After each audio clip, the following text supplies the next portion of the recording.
आता मिलिंद देवरा कशाला मानतात हे अजून एक महत्त्वाचा विषय आहे. त्याच्यामुळे ते ज्या विकासासाठी त्या पक्षात गेलेत त्यांना त्या विकासावर चर्चा करा ना. कोण कोणाला मानत नाही हा आता निवडणुकीचा भाग नाही आहे. हा भाग आहे आता तुम्ही 10 वर्षात तुमच्या सरकारने काय केलं हे लोकांना सांगा. त्या फाटल्या साड्या महिलांना दिल्यात ते चांगलं काम केलं, किंवा त्या तांदळामध्ये प्लॅस्टिकचा तांदूळ चिंच आणून मिक्स करायचं ते चांगलं काम केलं, की देशाच्या प्रॉपर्ट्या विकल्यात ते तुमच्यासाठी चांगलं काम आहे. तुमच्यासाठी कुठलं चांगलं काम आहे ते तर लोकांना सांगा. आखरी विषांतर करणं या माहितीतल्या लोकांचं एक सगळ्यात मोठं काम चाललेलं आहे. एकीकडे आम्हाला सांगायचा परिवारवाद, मग बीडमध्ये काय, जालन्यामध्ये काय चाललेलं आहे, बारामतीत काय चाललेलं आहे, तो परिवारवाद नाही आहे. आणि या सगळ्या विषयावर आज चर्चा होऊ शकत नाही. आज जनतेच्या प्रश्नावर चर्चा व्हायला पाहिजे. राज्यामध्ये पिण्याचं पाणी नाही आहे, राज्यामध्ये जनावरांना चारा नाही आहे, लोकांच्या हाताला काम नाही आहे, आणि कडाक्याच्या उन्हामध्ये या सगळ्या परिस्थितीला सरकारचं काम महत्त्वाचं आहे की लोकांना सगळ्या व्यवस्था पुरवणं. पण सरकार आपल्या अजब खाक्यामध्ये आपल्याला पाहायला मिळतं. मग केंद्रातलं सरकार असो किंवा राज्यातलं सरकार असो, ते प्रचारामध्येच लागलेले आहेत.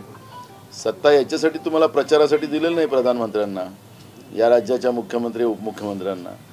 तुम्हा लोकांना जनतेचे प्रश्न पहिले सोडवण्यासाठी त्या पद्धतीचा पुढाकार घेण्याची गरज होती. पण अजूनपर्यंत सरकार लोकांसाठी काम करताना कुठेही पाहत नाही. प्रशासन ठप्प झालेलं आहे. आणि अशा परिस्थितीमध्ये अशा पद्धतीचं वक्तव्य करून कोण कोणाला मानत नाही तर लोक ठरवतील ना. तुम्ही कोण सर्टिफिकेट देणारी लोक आहात. ये वाला लेते हैं. Inverter AC. आप गैम्बलर हो ना?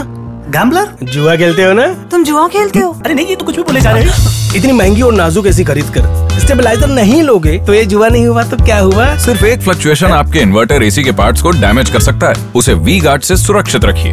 We Guard, India's number 1 stabiliser. Bhujbal यांनी आपली उमेदवारी मागे घेतल्यानंतर आज ओबीसी समाज आक्रमक आहेत, नाराज आहे कोणीच सगळ्याच्यावर. भाजप हे ओबीसी विरोधीच आहे. सातत्यानं भाजपनी ज्या पद्धतीचा ओबीसीच्या आरक्षणामध्ये आरक्षण संपवण्याचा जो प्रयत्न केलेला आहे, मुलांचे स्कॉलरशिप थांबवलेले आहेत, आणि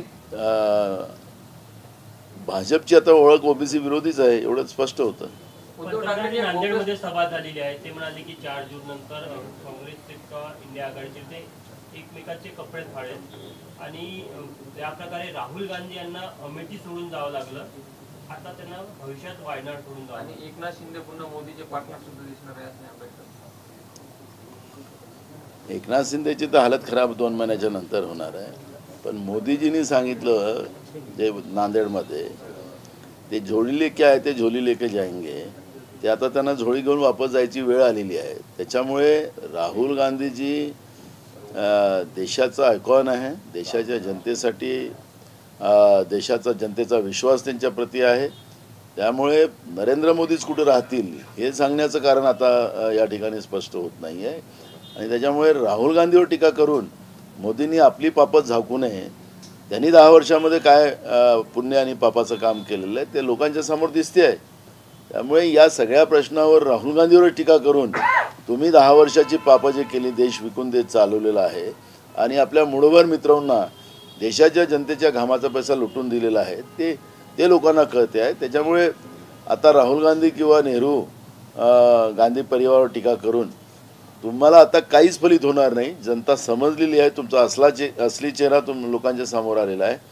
त्यामुळे मोदीजींची ही वायफळ भाषणं ही महाराष्ट्रात का देशातही चालणार नाही. आदित्य ठाकरे यांना 2.5 वर्ष मुख्यमंत्री करून दिल्लीला जाणार असा शब्द फडणवीसांनी दिला होता, असं उद्धव ठाकरे यांनी. मला त्यांच्या युतीमध्ये बंद आड दरवाज्यात काय झालेले आहे ते आम्हाला काही माहिती नाही. त्याच्याबद्दलची आम्ही कुठली प्रतिक्रिया देणार नाही. आम्हाला काँग्रेसला जनतेचे प्रश्न महत्त्वाचे आहेत. काल पहिल्या टप्प्याच्या मतदानामध्ये विदर्भातले जे 5 लोकसभा मतदारसंघ होते, काय वाटतं कसं चित्र आहे? 5ही लोकसभा आम्ही जिंकू. अंडरकरंट मोठ्या प्रमाणात आहे. भाजपच्या आणि नरेंद्र मोदीच्या विरोधात लोकांचा कौल आहे, आणि त्याच्यामुळे या निवडणुकीचा निकाल जो आता 5 काल लोकसभा झाल्या त्या 5हीच्या 5ही काँग्रेस आणि महाविकास आघाडी जिंकेल. नागपूरमध्ये काय मताधिक्य असेल? नागपूरमध्ये काय मताधिक्य? नंतर इंडिया आघाडीतले पक्ष एकमेकांच्या विरोधात लढतील असं देखील मोदी आपल्या सभेच्या भाषणात ते सांगितलं मोदीच राहणार नाही आहे, त्याच्यामुळे लढाईचा प्रश्न नाही. इंडिया आघाडीच्याच नेतृत्वात आणि राहुल गांधीच्याच नेतृत्वात देशाचं सरकार होणार आहे. संजय राऊतांनी असं म्हटलंय की पंतप्रधान हे उद्धव ठाकरे का होऊ नये, महाराष्ट्राला संधी मिळाली पाहिजे आणि जर उद्धव ठाकरेंना संधी मिळाली तर शरद पवार सुद्धा पाठिंबा देतील. संजय राऊत रोज आपले स्टेटमेंट बदलवतात, त्याच्यामुळे संजय राऊताच्या स्टेटमेंटचं फार काही व्हॅल्यू घेऊ नका. कालपर्यंत राहुल गांधींना प्रधानमंत्री बनायला निघालेत, आज आता त्यांना उद्धव ठाकरे दिसतात. त्याच्यामुळे त्यांच्या या पद्धतीच्या ड्वेल याच्यावर फार काही लक्ष घालू नका आणि संजय राऊतांनी अशा पद्धतीचं वक्तव्य करू नये एवढा आमचा सल्ला आहे. 2 वर्षानंतर एकनाथ शिंदे मुख्यमंत्री म्हणून दिसणार आहेत असं प्रकाश आंबेडकर म्हणाले. तुम्हाला काय वाटतं? बिलकुल आहे. तुम्हाला आज एकनाथ शिंदेची अवस्था काय आहे, त्याला साधं त्यांच्या खासदाराच्या तिकिटात त्याला सांभाळता आल्या नाही. त्यांची काय अवस्था झाली, मुख्यमंत्र्याला काय राहावं लागलं एक दिवस, ही जी काय परिस्थिती आहे ते बरोबर आहे. शरद पवार बोलले की आमचं लक्ष लोकसभा नाही विधानसभा आहे, विधानसभेत आम्हाला जास्त जागा वाढायच्या. त्यांच्या अर्थाला म्हणजे शब्दाला आता लोकसभेच्या निवडणुका चालू आहेत, त्याच्यामुळे मी विधानसभेची चर्चा आज करणार नाही. टार्गेट तर सगळ्या निवडणुका पक्ष म्हटलं तर सगळ्यांचे असतात, आमचं पण टार्गेट आहे. त्याच्यामुळे आज लोकसभेच्या निवडणुका असल्यामुळे मी त्याच्यावर आज कुठलंही वक्तव्य करणार. तुम्ही म्हणता की 5 पैकी 5 जागा जिंकू, मताधिक्य किती असेल विशेष करून नागपूरमध्ये आणि इतरही मतदारसंघात? जिंकणं महत्त्वाचं असतं, त्यामुळे मी काही भविष्यवाला नाही आहे. भविष्यवाले तिकडे BJPमध्ये आहेत, त्याच्यामुळे मी आज काही त्याच्यावरचं भाकीत करणार आहे. पण जनमत जे आहे, जनमताचा कौल मला कळतं आणि त्या आधारावर मी सुरुवातीपासून सांगत होतो की भाजपच्या विरोधात आणि नरेंद्र मोदीच्या विरोधात मोठ्या प्रमाणात लोकांचा राग आहे आणि तो तुम्हाला मतदानानं दिसेल. आणि आपण पाहिलं असेल की एवढ्या भर उन्हामध्ये लोकांनी उन्हात उभं राहून मतदान करून मोदीच्या विरोधातला राग व्यक्त केलेला आहे. हे तुम्हाला 4 जूनला स्पष्ट होईल. दूरदर्शनचा लोगो भगवा झालाय. ते काही करू शकतात, त्यांना काय, त्यांना ते पाकिस्तानला बिर्याणी खायला पण जाऊ शकतात नवाज शरीफकडे. त्याच्यामुळे मी त्याच्यावर आज काही माझा तो इश्यू नाही आहे. मतदानाची टक्केवारी या 5ही लोकसभेच्या याच्यात वाढली नाही. गेल्या वेळी जी होती ती तशीच जवळपास. निवडणूक आयोगाच्या चुकीमुळे हे सगळं झालेलं आहे. ज्या पद्धतीनं मतदानासाठी व्यवस्था करायला पाहिजे होत्या ते निवडणूक आयोग त्याच्यामध्ये सबसेल फेल झालेला आहे. एवढ्या भर उन्हामध्ये लोक उभे होती, उन्हाच्या चटक्यामुळे अनेक लोक लाईनमध्ये लागूनही वापस चालले गेलेली. ही तुम्ही तुमच्या मीडियाच्या माध्यमातून दाखवले गेलेलं आहे आणि म्हणून अजूनही काही बिघडलं नाही. निवडणूक आयोगाने 100% मतदान करण्याच्या दृष्टिकोनातले पूर्ण सोयी उपलब्ध करून दिल्या पाहिजेत, ही भूमिका आमची आहे. काही ठिकाणी 6 वाजता काही मतदारांच्या तक्रार होत्या की 6च्या आधीच गेट बंद केला, आम्हाला मतदानाला मोठ्या प्रमाणात त्या तक्रारी आल्यात. म्हणून तेच सोयी उपलब्ध नाही. उन्हापासून वाचण्यासाठी ज्या पद्धतीनं तिथं व्यवस्था करायला पाहिजे होती ती केली गेली नाही. पिण्याच्या पाण्याची सोय नव्हती. त्यामुळे निवडणूक आयोगाने अजूनही वेळ गेलेली नाही. आमचं म्हणून त्यांना सल्ला असा आहे की तातडीने ह्या व्यवस्था पूर्ण कराव्यात. त्या पद्धतीचं पत्र काँग्रेस पक्षाच्या वतीनं आम्ही निवडणूक आयोगाला देऊ. धनगर आरक्षणात सुप्रीम कोर्टाने नाकारले. भाजपचा खोटारडापणा अजून स्पष्ट झालेला आहे.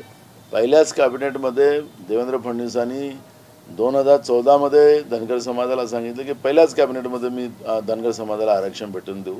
तर हा किती खोटारडा देवेंद्र फडणवीस आहे याची स्पष्टता माननीय सुप्रीम कोर्टाने अजून दिलेली आहे. आणि याच्यामध्ये जे अपीलमध्ये गेलेले लोक होते ते वनवासी कल्याण, जे संघाचं जे एक वनवासी कल्याण चालते त्या वनवासी कल्याणची लोकच अपीलमध्ये गेलेली होती.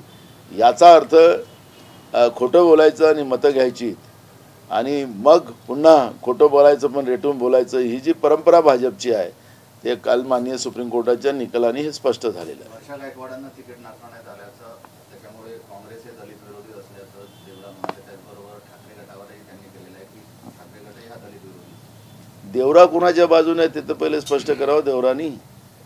देवरा नेमकं कोणाच्या बाजूने आहे? जे काही दिलं काँग्रेसने दिलं त्या परिवाराला आणि ते कोणाच्या बाजूला आहे त्यांनी एकदा स्पष्ट करावं. दुसऱ्यावर आरोप करण्याचा अधिकार त्यांना नाही आहे. ते दुसऱ्याकडे एक बोट करायचं, 4 बोटं तुमच्याकडे देवरा आहेत एवढं डोक्यात ठेवा. नाही तर आमच्याजवळही पूर्ण अंडे पिल्ले आहेत, आम्ही काढू त्या विषयावर. पण आता आम्हाला ते निवडणूक नाही. आम्ही जे काही पाप गेल्या 10 वर्षात भाजपनी या देशाच्या सत्तेमध्ये येऊन केले ते आमच्यासाठी मूळ मुद्दे आहेत आणि त्यांनी त्याचं मी मुद्दाम सांगतो त्यांना की तुम्ही मोदींनी काय काय काम केलं 10 वर्षात ते लोकांना सांगा, बस एवढं केलं पाहिजे. एकदम कोणाच्या पर्सनल अटॅक करण्याचं काही कारण नाही आहे, महाराष्ट्राची परंपरा पण नाही.